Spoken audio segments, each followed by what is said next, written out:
Kia ora folks, this is my own version of the scattergraph video tutorial of NZGrapher. Now there's more video tutorials, more official video tutorials available for all the stat standards, and this link right in the middle of your screen here, but we're just going to concentrate on the scattergraph, so let's crack on. So what we want to do is we want to select the sports science dataset, just make sure that's selected, and this is something that we have seen before.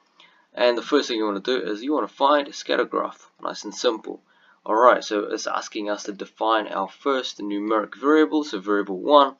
We want numbers, remember there's no point putting in text variables here because that's not what forms part of the scattergraph. So let's go with weight, and let's go with WCC, WT and WCC. And there we go, we have a nice little scattergraph here. Now notice the labeling is not that great at the moment, so let's actually put a few labels on there. So we'll give it a title, athlete white cell, let's be specific here, blood cell count and weight. Alright, that'll do us. And we'll be a bit more descriptive with the axes labels as well. That's in kilograms, and we'll just extend the acronym there, white cell count, and we know that that's blood cell count. Alright, so if we click on update graph, that should give us our appropriate labels. Now I like to increase the point size, alright, so that we can see the points a little bit clearer as well. So it's a little bit messy in here. It doesn't look like there's any sort of clear relationship at the moment, but we'll get into that much later on. So a few other things I want to show you is that if we now colored by percentage body fat, alright, what it does is we've got the smaller body fat percentages in red and the larger or the largest body fat percentages in purple.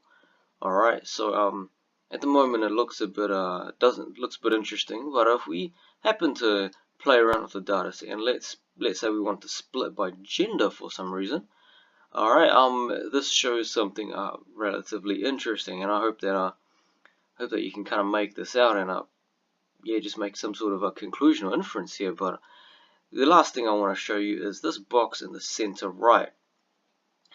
These are our models, or the things that we want to use for interpolation or extrapolation. So there's a whole lot of mathematical functions that you may have seen before. The most basic one we're going to use is our regression line. So that's our linear equation or linear model, and you should be able to see that we have a gradient and an intercept and this R value here, which I can explain at a later point. So I hope that helps.